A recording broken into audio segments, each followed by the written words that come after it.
একটা কথা বলতো যে কারোর যদি সিলেকশন হয় সেটা ফিজিক্সের জন্যই হবে, আর কারোর যদি সিলেকশন আটকায় সেটা ফিজিক্সের জন্যই আটকাবে। তো ফিজিক্স হচ্ছে এমন একটা জিনিস যেটা সবাই ভয় পায়। মানে সিচুয়েশন হয়ে গেল যে শুধু ফিজিক্সের জন্য আমার সিলেকশন হলো না। আমার লাস্ট 2 মান্থস আগে ফিজিক্সের জন্য আমি কোন স্ট্র্যাটেজি বা কি ফলো করেছিলাম সলিউশন তুমি ভিডিও দেখেছো, কিন্তু তুমি notes. Welcome back to my channel, welcome to our new video. আমি যখন আগের ভিডিওটা তোমাদের সাথে শেয়ার করি, আই মিন বায়োলজি স্ট্র্যাটেজি, তো সেটা শেয়ার করার পর তোমরা সবাই আমাকে বলেছে দিদি ফিজিক্সটা কীভাবে করবো আর না করবো সেটা তোমাদের সাথে শেয়ার করে দিতে। তো আজকে ভাবলাম যে ফিজিক্স নিয়ে তোমাদের যে সমস্ত ডাউটগুলো আছে বা তোমরা যে সমস্ত কোশ্চেনগুলো আমাকে করেছো, অ্যান্ড আমার লাস্ট 2 মান্থস আগে ফিজিক্সের জন্য আমি কোন স্ট্র্যাটেজি বা কী ফলো করেছিলাম সেটা আজকে তোমাদের সাথে শেয়ার করবো। আই হোপ তোমাদের ভিডিওটা ভালো লাগবে। So without any further delay চলো ভিডিওটা স্টার্ট করি। সবার আগে আমি একটা কথা বলবো যে ফিজিক্স হচ্ছে এমন একটা সাবজেক্ট যেটা নিয়ে সবচেয়ে বেশি বোধহয় নিট অ্যাসপিরেন্টদের ডাউট থাকে। তার একটাই কারণ, ফিজিক্স হচ্ছে এমন একটা জিনিস যেটা সবাই ভয় পায়। মানে আমিও নিজে পার্সোনালি, আমি কিন্তু 11-12-এ খুব ভালো ছিলাম ফিজিক্সে। আমার মনে হতো যে আমি খুব ভালো পারি, খুব ভালো করতে পারি, কোশ্চেন অ্যান্ড আনসার সলভ করতে পারি। বাট গ্র্যাজুয়ালি যখন আমি আকাশে পড়লাম, কিছু ভুলভাল গাইডেন্স, কিছু মুখস্থ করানোর চেষ্টা, এইসবগুলোর জন্য না আমার নিজের পার্সোনালি ফিজিক্সটা নিয়ে একটা এমন সিচুয়েশন হয়ে গেল যে শুধু ফিজিক্সের জন্য আমার সিলেকশন হলো না। আমি বায়োলজিতে 345 পেলাম, অ্যান্ড তারপরেও শুধুমাত্র ফিজিক্সে বোধহয় 50 না 54 পেয়ে যাওয়ার জন্য আমার সিলেকশন আটকে গেল। সো ফিজিক্সই হচ্ছে এরকমই একটা ইম্পর্টেন্ট সাবজেক্ট, যে সাবজেক্টটা এমনভাবে তোমাকে এফেক্ট করবে যে তোমার সিলেকশন আটকে দেবে। আমার বাবা একটা কথা বলতো যে কারোর যদি সিলেকশন হয় সেটা ফিজিক্সের জন্যই হবে, আর কারোর যদি সিলেকশন আটকায় সেটা ফিজিক্সের জন্যই আটকাবে। তো এটা খুবই সত্যি কথা, কারণ আমার নিজের পার্সোনালি এক্সপিরিয়েন্স বলতে পারি। আমি এই বছর আমার নিজের সিলেকশন হয়েছে বিকজ আমি ফিজিক্সে 141 পেয়েছি। তো it is a huge thing for me, কারণ আমি ভাবতেই পারতাম না যে কখনো যে আমি ফিজিক্সে অতটা একটা নাম্বার পাবো। সো সেটার জন্য আমার মনে হয় যে ফিজিক্সটাকে প্রপারলি প্রথম থেকে ঠিক মতো গাইড করাটা খুব দরকার। অ্যান্ড যারা এখন যে সময় এসে দাঁড়িয়ে গেছে সেই সময়তে ফিজিক্সের জন্য সেরকমভাবে কোনো ইলাবোরেট প্ল্যান তো দেওয়া সম্ভব নয়। বাট আমি এখন তোমাদের বলতে পারি যে তোমরা যে সিচুয়েশনেই থাকো, তোমাদের যদি মক টেস্টে 80 বা 90 বা 100 এরকম নাম্বার আসে, সেই নাম্বারটাকে তোমরা কিভাবে বাড়িয়ে একটা প্রপার জায়গায় নিয়ে আসতে পারো, আজকের ভিডিওটা থাকছে কমপ্লিটলি সেটার উপর। সো আই হোপ এই ভিডিওটা তোমাদের অনেকটা হেল্প করতে চলেছে। সো চলো ভিডিওটার মেন টপিকে এবার ঢোকা যাক। উচ্চ মাধ্যমিক পরীক্ষা তো শেষই হয়ে গেছে, তো এখন আর দেরি কিসে? তোমরা যারা নিটের প্রিপারেশন শুরু করতে যাও বা ভেবেই নিয়েছো যে ডাক্তার হতে চাই তাদের জন্য আমি বলবো যে তোমরা অবশ্যই একবার চেক আউট করতে পারো প্রেপমেডের ওয়েবসাইটটা। আর তোমরা যারা চাও যে এখন থেকেই নিটের প্রিপারেশন শুরু করতে, তো একটা প্রিপারেশন শুরু করতে গেলে না প্রপার গাইডেন্সটার খুব দরকার। আমি নিজে আমার লাইফে পার্সোনালি প্রপার গাইডেন্সের অভাবে প্রচুর দিন সাফার করেছি, সেটা তোমরা সবাই জানো। তাই আমি তোমাদের সবাইকে সাজেস্ট করবো প্রেপমেড অ্যাপটা তোমরা অবশ্যই একবার চেক আউট করো, কারণ প্রেপমেড এমন একটা জায়গা যেখানে তুমি প্রচুর গাইডেন্স পাবে, আর ভালো গাইডেন্স পেলে তোমার সিলেকশন কেউ আটকাতে পারবে না। তো সেই ভালো গাইডেন্সের জন্য তুমি ভিজিট করতে পারো www.prepmed.in, বা এখানে আমি তোমার নাম্বার দিয়ে দেবো স্ক্রিনে মেনশন করে, সেই নাম্বারেও কিন্তু তোমরা কন্ট্যাক্ট করে নিতে পারো। প্রেপমেড হচ্ছে একটা কোচিং ইনস্টিটিউট যেখানে তুমি নিটের কোচিং পেতে পারো অ্যান্ড প্রপার গাইডেন্সও পেতে পারো। প্রপার অ্যান্ড ভালো গাইডেন্সে নিটের প্রিপারেশন করতে চাও তাহলে আমি তোমাদের সাজেস্ট করবো প্রেপমেডের তরফ থেকে যে নতুন ব্যাচটা লঞ্চ হয়েছে, তোমরা সবাই সেই ব্যাচে অ্যাডমিশন নিতে পারো। নিটের এখানে ক্লাসটা করায় মেনলি ডক্টররা অ্যান্ড নিট এক্সপার্টরা, আর অ্যাজ আ মেন্টর থাকেন জুনিয়র ডক্টররা। এই সময় এদের ছত্রছায়ায় থাকতে পারো, সেটা তোমার জন্য অনেক বেশি হেল্পফুল হবে। আর এখানে একটা কেয়ার টিমও আছে যে তোমাকে পার্সোনালাইজ অনেক কেয়ার করতে হেল্প করবে, বন্ধুর মতো সবসময় তোমার পাশে থাকবে। আমার মনে হয় নিটের প্রিপারেশনে এত ভালো গাইডেন্স তুমি প্রেপমেড ছাড়া আর অন্য কোথাও পাবে না। এখন প্রেপমেডে একটা ডক্টর হার্ট বলে স্কলারশিপও চলছে, আগের ভিডিওতে আমি তাদের কথা তোমাকে বলেছিলাম। তো তোমরা যদি সেই স্কলারশিপে পার্টিসিপেট করতে চাও, আমি ডেসক্রিপশন বক্সে আর পিন কমেন্টে সেটার লিঙ্কও দিয়ে দেবো, তো সেখান থেকেও তোমরা চেক আউট করতে পারো। আর তোমরা যদি ভেবে থাকো যে আগে থেকে আমি দেখে নেবো যে প্রেপমেডে কেমন কি ক্লাস হয়, তাহলে প্রেপমেডের ইউটিউব চ্যানেলের লিঙ্ক আমি ডেসক্রিপশন বক্সে দিয়ে দেবো, এখানেও মেনশন করে দিলাম। তোমরা ওখানে গিয়েও প্রেপমেডের ইউটিউব চ্যানেলটা চেক আউট করতে পারো, অ্যান্ড ওখান থেকে দেখতে পারো যে কেমন কিভাবে পড়াশোনা করানো হয় বা কি না হয়। সো আই গেস তোমাদের এটাতে অনেক বেশি হেল্পফুল হবে। সো এখান থেকে এই প্রেপমেড অ্যাপ থেকে বা এদের ওয়েবসাইট থেকে বা হচ্ছে তুমি যদি এখানে ইউটিউব চ্যানেলটা সাবস্ক্রাইব করো, তাহলে শুধুমাত্র যে তুমি পড়াশোনা রিলেটেড সব কিছু জানতে পারবে তাই নয়, তুমি এখানে অনেক নিটের টিপস অ্যান্ড ট্রিক্স অ্যান্ড গাইডেন্সও পাবে। সবাই একবার প্রেপমেড অ্যাপটা চেক আউট করো। ওকে, এবার চলে এসো ফিজিক্সের স্ট্র্যাটেজি। দেখো, ফিজিক্সের স্ট্র্যাটেজি খুব সহজ। আমি আগেও বহুবার তোমাদের অনেক স্ট্র্যাটেজি তোমাদের সাথে শেয়ার করেছি, বাট আমার নিজের পার্সোনালি মনে হয় যে স্ট্র্যাটেজি শেয়ার করা একটা জিনিস, আর সেই স্ট্র্যাটেজিটাকে প্রপারলি কাজে লাগানো একটা জিনিস। আমি নিজেও যখন নিটের প্রিপারেশন নিতাম, আমি প্রচুর প্রচুর প্রচুর স্ট্র্যাটেজি ভিডিও দেখতাম, বাট আলটিমেটলি আমি একটা কথা বুঝতে পেরেছিলাম যে তুমি যদি স্ট্র্যাটেজি ভিডিওটা নিজের কোনো কাজে না লাগাও, তাহলে কিন্তু তোমার কোনো কাজে লাগবে না। তো তুমি কি করবে, তুমি সবার আগে একটা পেজ নাও, যেভাবে আমরা বায়োলজির ক্ষেত্রে করেছিলাম সেভাবেই আমি ফিজিক্সের ক্ষেত্রেও করবো। 11 আর 12 প্রত্যেকটা চ্যাপ্টার আগে লিখে নাও, তার পাশে যেই চ্যাপ্টারটা তোমার কত পার্সেন্ট রেডি আছে। একটা চ্যাপ্টারকে আমি 100% রেডি তখনই বলবো যদি আমি সেই চ্যাপ্টারের নোটস বানিয়ে থাকি, সেই চ্যাপ্টারের ভিডিও লেকচার দেখে থাকি, সেই চ্যাপ্টারের PYQ করে থাকি, অ্যান্ড সেই চ্যাপ্টার থেকে 100টা কোশ্চেন আমি করে থাকি, তাহলে আমি বলতে পারি সেই চ্যাপ্টারটা আমার 100% রেডি। রিভিশনের কথা আমি এখানে বলছি না। যদি এগুলো হয়ে থাকে তাহলে আমি সেই চ্যাপ্টারটাকে 100% রেডি বলবো। সবার আগে তোমার এটাই কাজ হবে, প্রত্যেকটা চ্যাপ্টারকে অ্যানালিসিস করো, করে দেখো যে কোন চ্যাপ্টারের কোন জিনিসটাই তোমার ঘাটতি পড়ে গেছে। ধরো কোনো চ্যাপ্টার, ধরো সাপোজ কলিশন, তুমি ভিডিও দেখেছো কিন্তু তুমি নোটস বানাওনি। ধরো সিস্টেম অফ পার্টিকেলস, তুমি ওখানে নোটস বানিয়েছো কিন্তু তুমি MCQ সলভ করোনি। ধরো তোমার ওয়েভস, তোমার হ্যাঁ অসিলেশনস অ্যান্ড ওয়েভস, তো এখান থেকে হয়তো তুমি PYQ করেছো কিন্তু তুমি নোটস বানাওনি। তো এই জিনিসগুলো আগে নোট করো, এক জায়গায় নোট করো, একটা খাতায় তোমার সামনে যেন এটা সবার আগে থাকে। এরপরে কি, এরপরে যারা তোমরা কোথাও না কোথাও পরীক্ষা দিচ্ছ, তোমরা একটা পরীক্ষা নিশ্চয়ই দিয়েছো আগের রবিবার, তো আবার একটা রবিবার আসছে, এই ভিডিওটা আমি তার আগেই তোমাদের দেওয়ার চেষ্টা করবো, রবিবারের আগে, যেন তোমরা সোমবার থেকে এটা খুব সুন্দর করে অ্যাপ্লাই করতে পারো। তো রবিবারের পরীক্ষাটা যে তুমি দিয়ে এলে, সেই পরীক্ষায় তুমি কি দেখলে যে কিছু কিছু চ্যাপ্টার থেকে বারবার কোশ্চেন রিপিট আসছে।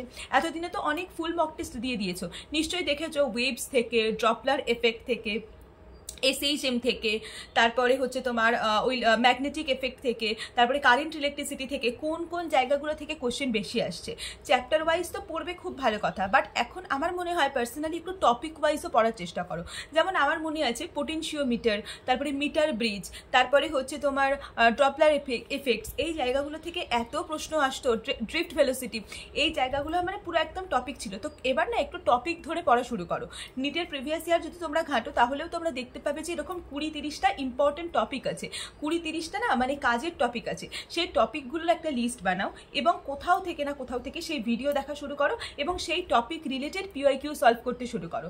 এখন এটা হবে তোমাদের মেন উদ্দেশ্য, কারণ এখন যদি তোমাকে আমি বলি তোমাকে গোটা ফিজিক্সের সিলেবাস শেষ করতে হবে, সেটা কিন্তু তোমাদের জন্য অনেক বেশি চাপের হয়ে যাবে।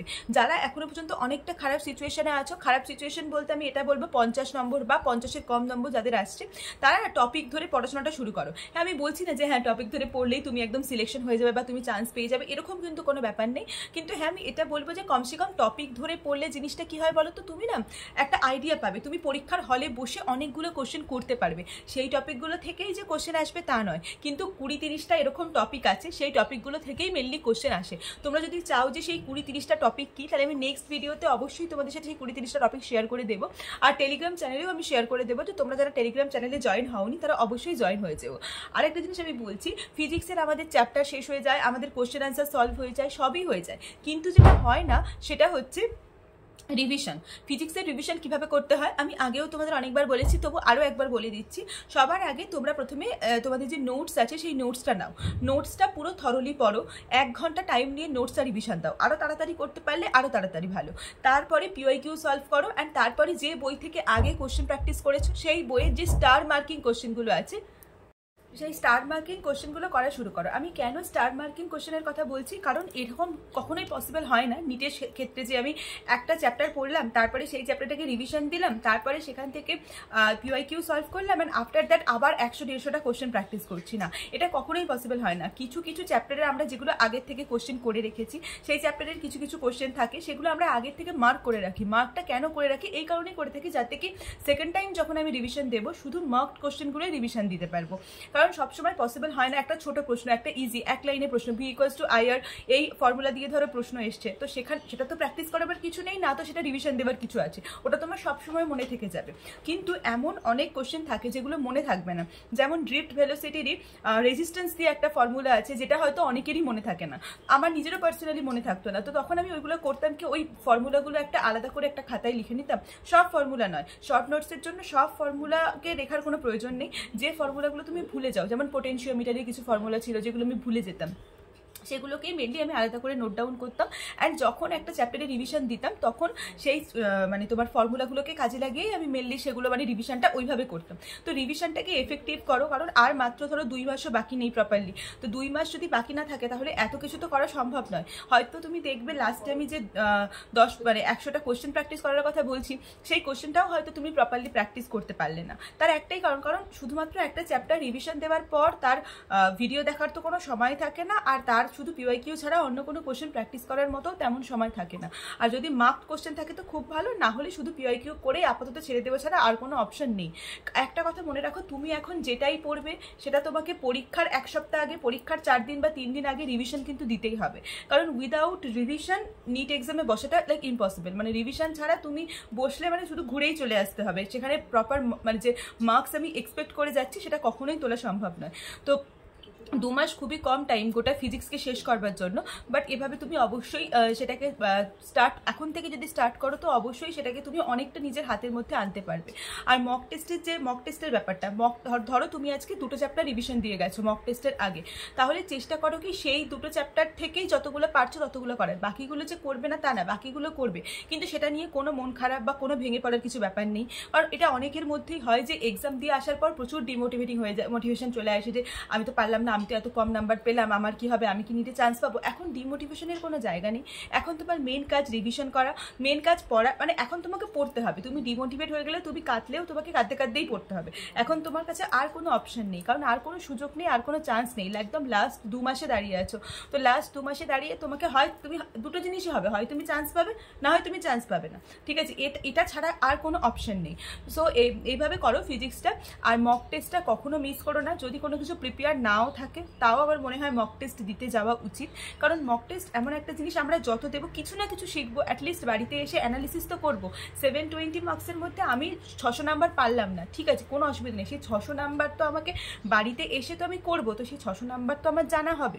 ঠিক আছে, বাকি নেগেটিভ মার্কিংয়ের দিকে ধ্যান দেওয়ার জন্য আমার মনে হয় 2টো জিনিস দেখা উচিত। একটা হচ্ছে স্পিড টেস্ট। কারণ অনেকেই আছে, আমার নিজের পার্সোনালি এরকম ভুল হতো, আমি এত তাড়াতাড়ি কোশ্চেন পড়তাম যে আমি লাইক ভুল পড়ে দিয়ে চলে আসতাম, উত্তর দেখতামই না প্রপারলি কি আছে, প্রপার কোন ইউনিটে আছে বা কি আছে এটা দেখতাম না।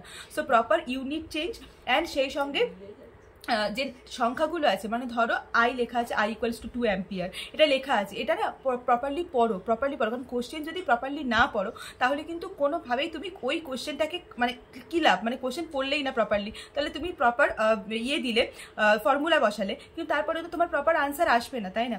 সো এটাই হচ্ছে মেন জিনিস, সে কোশ্চেন ভালো করে পড়ো। কারণ এক্সাম হলেরও অনেক রকম স্ট্র্যাটেজি থাকে, সেটা আমি তোমার সাথে একটা অন্য ভিডিওতে শেয়ার করবো। বাট যেটা আমি বলছিলাম সেটা হচ্ছে তোমার প্রপার কোশ্চেন পড়ো, সেই কোশ্চেনটাকে ডিকোডিং করতে শেখো। কোশ্চেন ডিকোডিং মানে কি, ধরো একটা কোশ্চেনের অনেকগুলো পার্ট থাকে, প্রথমে ইনফরমেশন দেওয়া থাকে, তারপরে সেই কোশ্চেনে কিছু একটা জিজ্ঞাসা করা হয়, একদম লাস্টে গিয়ে কিছু বেকার ইনফরমেশন থাকে। তো সেই বেকার ইনফরমেশনসগুলোকে বাদ দিয়ে কি জিজ্ঞাসা করা হয়েছে আর কোন কোন ইনফরমেশনটা তোমার কাজের, সেইগুলোকে একটা জায়গায় নোট ডাউন করা শুরু করো। এগুলো কিন্তু প্র্যাকটিস থেকেই আসবে। তুমি যদি এক্সপেক্ট করো যে ডাইরেক্ট এক্সাম হলে বসে এগুলো করবে, না, সেটা পসিবল না। যখন বাড়িতে প্র্যাকটিস করবে তখন সেটাই করার চেষ্টা করো, ঠিক আছে? আর সপ্তাহে 2টো করে, এখন তোমার মনে হয় সপ্তাহে 2টো করে মক টেস্ট দেওয়া খুব দরকার। যারা 2টোর বেশি দিচ্ছ তো দ্যাটস অল ওকে, কোনো অসুবিধা নেই। তো যদি তোমার মনে হয় যে আমি প্রিপেয়ার্ড, তো আমি 2টোর বেশি দিতে পারি। কিন্তু আমি যদি আন্ডার প্রিপেয়ার হই, তারপরেও আমি সারাদিন মক টেস্ট করে যাচ্ছি, তো সেটার আমার মনে হয় দরকার নেই। আর হচ্ছে সেটা হচ্ছে মক টেস্টে দেওয়ার পরে সেটার অ্যানালিসিস করাটা খুব দরকার। যেগুলো ভুল হচ্ছে সেগুলো প্রপারলি নোট করাটা খুব দরকার। সো ব্যাস এটাই ছিল। আর স্পিডটা অবশ্যই মেনটেন করো। মানে আমার মনে হয় টাইমার লাগিয়ে কোশ্চেন প্র্যাকটিসটা একটু বেশি হেল্পফুল হবে। কারণ 45 মিনিটসে যে 45, এখন তো 50টা কোশ্চেন হয়ে গেছে, তো 50টা যে কোশ্চেন, সেই 50টা কোশ্চেনটাকে 50 মিনিটসে তুমি যদি নামাও সেটাও তোমার জন্য অনেক বেশি। 30 to 35 মিনিটসে নামানো প্র্যাকটিস করতে হবে। কারণ তারপরে তোমার বাবলিং থাকে, তারপরে অনেক সময় রিচেকও করতে হয়। কারণ ফিজিক্সের কোশ্চেন রিচেকটা খুব দরকার। থট প্রসেসের দরকার নেই, কোনো একটা কোশ্চেনে 2বার করে কোনো রিথট প্রসেস দেওয়ার প্রয়োজন নেই, কিন্তু রিচেকিংটা দরকার। কারণ ম্যাক্সিমাম টাইমে ক্যালকুলেশন ভুল হয়, প্রপারলি কোশ্চেন পড়া হয় না, তো এই জিনিসগুলো খুব দরকার। So that's it for physics strategy. তো আবার তোমাদের আর যদি কোনো প্রবলেম থাকে তোমরা আমাকে কমেন্ট করে জানিও, সো আমি আনসার করে দেবো। So that's it for today's video. দেখা হচ্ছে পরের ভিডিওতে খুব তাড়াতাড়ি। বাই।